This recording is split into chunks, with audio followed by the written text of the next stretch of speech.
Well, given the downturn in the Alberta economy, particularly the troubles in the oil patch with low oil prices, it's probably not a huge surprise to people that ATB Financial, the provincially owned bank, is also feeling the effects.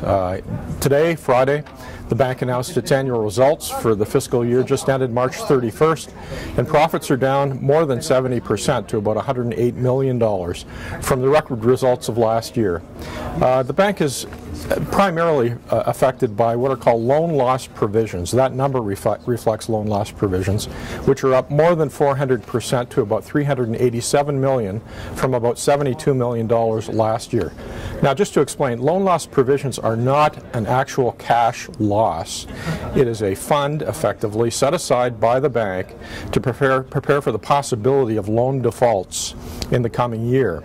A lot of the bank's customers, commercial customers in the oil and gas services industry, in manufacturing that service primarily the energy industry, are of course feeling the impact of these low prices. Many of them are struggling to pay their debts and to service their loans.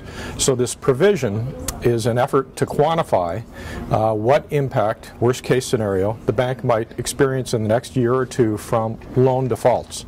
The bank doesn't really expect to actually write off $387 million of loans, but there will be some losses to come, and that's what that figure represents. It is an accounting figure. Nonetheless, on the bottom line, that's a big decline from the record results of last year.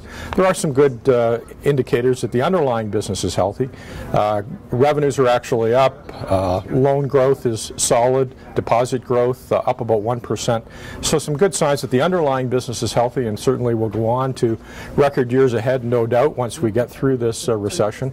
But for the time being, the ATB is feeling the impact of this downturn like everybody else. I'm Gary Lamphier for the Edmonton Journal.